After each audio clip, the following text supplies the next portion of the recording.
Everyone, thank you for joining us this afternoon. As I think you all already know, we are this afternoon announcing that we will be closing the Hartford Public Schools as of Monday. We are making this decision today so that we can give as much time as possible to families to prepare for that closure. And I hope everyone knows that this is not a decision that any of us take lightly.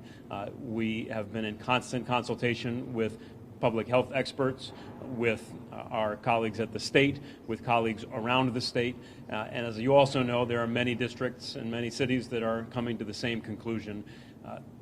We know that this will have a profoundly difficult impact for thousands of our families, for parents, for students. This will not be easy, and we are going to do everything we can to mitigate the impact of this closure on our families. As we have talked about before, one of the most important things that our school system and Superintendent Dr. Torres Rodriguez has been working on is preparing for a plan to ensure that our kids get adequate nutrition when our schools are closed, and the Superintendent can speak more to that. That's been an absolutely top priority. At the end of the day, we reached this decision because it seems clear from all of the data, all of the advice from public health experts, that we have an opportunity to bend the curve of this disease, to slow the spread, and to try to stay ahead of this, but only if we act early and act aggressively, and that early action here can make all the difference.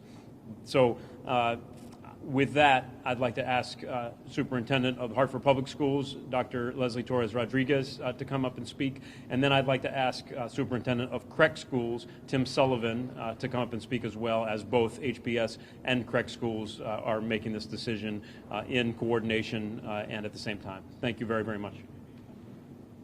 Good afternoon. Thank you, Mayor Bronin. Just to add a few details, our team has been working diligently to ensure that we take into consideration all of the food security needs that are prevalent throughout the city. And so we have ensured, as you can see in our visual here, that we have food. We will have food available for all of our students at 8 locations throughout the city. This is meals that are going to be available for pickup, grab and go for Hartford Public School students, also Creek students and other students that are in the city of Hartford. We are working collaboratively to ensure that the plan remains intact and available throughout all the duration of the school closures. Thank you. I'd like to announce that all 16 Creek magnet schools and 2 programs will be closed starting Monday. We are happy to have made that decision in conjunction with the City of Hartford, the Hartford Public Schools, Dr. Torres Rodriguez, as well as our own health director. While we don't have any cases pending or threat of a case of coronavirus, we do believe that it's in the long-term best interest for community spread for us to close down our schools, and we'll be doing that. We're also very thankful to Dr. Torres Rodriguez and her team for inviting our students to partake in the food that's going to be offered to families. We know that that's a hardship that students and families will have during the time away from school, and we're appreciative to her leadership to include our students in that activity. Thank you. Thank you so much, Superintendents. And I would like to ask the Chair of our Board of Education, Aisha Clark, to say a few words. Thank you. As a parent with young children within the Hartford Public School systems, I know that this will be something that will cause some headaches and some harm within our district. But I am hoping that as we are working together collaboratively with the superintendent, with our local and state government, that we're doing this as a protective caution to our young people. We want to ensure that the community spread does not happen, and that communication from the district will come at a timely manner to ensure that our families know what's going on and have the resources to make decisions. Thank you. Thanks so much. And now I'd like to ask the President of our City Council, Mally Rosado, say a few words. Good evening, everyone. Quiero dirigir mi mensaje a la comunidad puertorriqueña, a nuestra comunidad, a los padres y estudiantes, que esta decisión fue una decisión difícil de tomar, pero es la mejor que podemos tomar para garantizar la salud pública. Estamos en constante comunicación con la administración, con el Departamento de Escuelas para contener lo que es el coronavirus, para que todos podamos estar en un sitio públicamente y sentirnos bien. Gracias. Thank you so much, Council President. Now, just want to add a couple of things before we open it up to questions. The closure that will start on Monday is indefinite. We're not putting an end date on it, but we will reassess constantly, and we will reassess at the end of 2 weeks to see where we are. The second thing is just to say we do not yet have confirmed cases of the new coronavirus in Hartford or in the Hartford area as far as we know. But we also know that there has not been enough testing done, and we expect that as testing ramps up, we will see the coronavirus here, and that's why we're trying to get ahead of this. We know that early action can make all the difference, and we do not want to be one of those communities, one of those cities that regrets that it didn't take stronger actions early to avoid the worst impact of this virus. Finally, just to add something that we've already made public, but I want to reiterate, we've also closed our senior centers, and those senior centers are closed as of Monday as well. We've also put in place measures to ensure the delivery or distribution of food to our seniors. Of course, seniors are the most vulnerable to this disease, and that's why we've taken that measure as well. With that, happy to open it up to any questions. But let me just say before that, I want to say thank you to everybody who is here. This has been constant coordination and communication between city and school districts, between city school districts and the state, between our emergency management team led by Chief Freeman and our health department led by Leonie Arroyo, and communication, of course, with communities all over the state. One of the most important things is to make sure that we are all working side by side, sharing information the best we can, and I'm very, very grateful to the team that we have. Any questions? Is there anybody that's going to be pointing parents who have child care issues because of all this? Can you ask that question again? I'm sorry. Is there any way you're going to point parents who need someone to care for their child because for the next 2 weeks they won't be able to send them to school? Is there any way? Did you say a point parent? Anywhere you're pointing? Pointing. I'm sorry.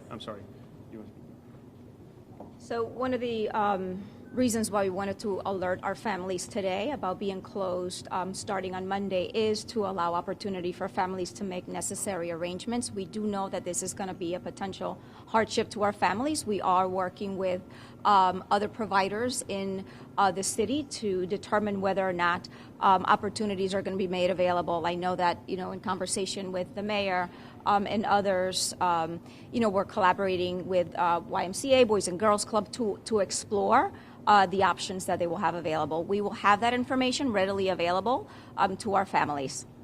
But I just want to add something that I apologize. I think it's important to acknowledge that we don't have a good answer for that right now. That is the most disruptive and the most difficult thing that our families will have to deal with. And we have to acknowledge that and ask for understanding. And I know that will be enormously disruptive to daily life, that it may be an economic hardship for some families. We are very sensitive to that, and being honest, we have to say we don't have a great answer for it right now. But the reason we're doing what we're doing is because in a situation like this, we have to put public health first. And we hope that by taking action now, we can minimize the time or the severity of the impact on a community as a whole. How many children are in the system overall, and what percentage will use this, rely on meals from the school? So I can speak to the close to 19,000 students that we have, and correct, you have 4 schools in the city. Another 5,000 kids who are Hartford resident students participating in choice programs.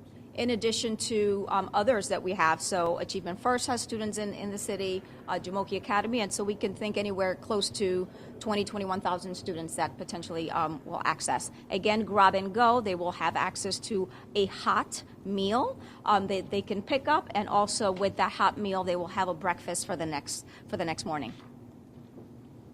Are you sending out those 8 locations so parents know where they have access to all this? Absolutely. This evening, that information will be readily available to our families, and we will share that with other community-based providers as well. Do they have to come during a certain time of day? At this point, we are identifying, late morning we will have all of those details readily available shortly. Is that partly because that would be more convenient for families in order to be able to do that and then go to work, or is that the challenge, you think? That might be a challenge for our families. Again, we want to, just be transparent in terms of the challenges that we know our families are going to have.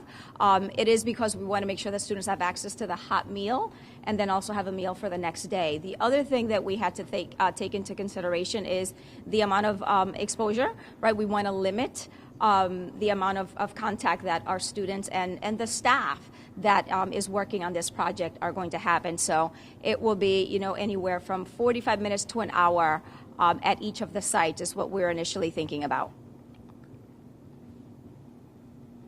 Have you thought about what if a family is sick or has someone and they're trying to self-quarantine? Is there any option for that, or is that still in the works? I can speak to that. I mean, we are happy and will work on a case-by-case basis. As I mentioned about the senior centers, we have just under about 200 seniors who rely regularly on those meals. Those are going to be distributed meals that are dropped off to our seniors. If we have families that, because of exposure or quarantine, can't access this food for their children, we will do whatever is necessary to make sure that those kids have food. Does Hartford have any sort of past example to look at for this? I wouldn't think of any for the school system. I don't think any of us have found the precedent that can give us a lot of guidance here. We're doing the best that we can to make the best decisions we can with the information we have, and then to put in place the measures to help ease the burden, ease the hardship, and help get our families through this disruptive time. We also are going to communicate with our families that we do have our live health department hotline for Hartford Public Schools. And so if there is a situation or a family in which they cannot access, they can certainly call us, and we will troubleshoot around that. Any other questions? Okay. Lastly, can I just add, I think it's important every time we talk about this to just remind people that the most important precautions are still the simplest. Please wash your hands regularly, wash them for a long time, avoid unnecessary contact, don't shake hands, and try to avoid big groups. I also just want to acknowledge the governor today put out an order that mandatorily closes or cancels events over 250 people. I strongly support that decision. It's the right thing to do. We've been in consultation over the last couple of days about that decision.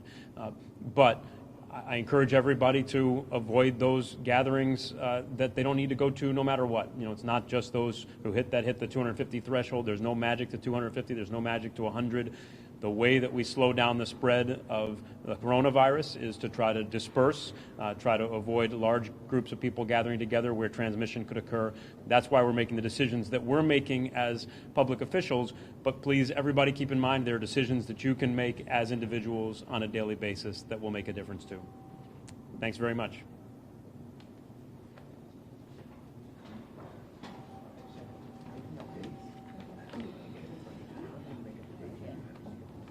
So the governor, He's through 180 days, right?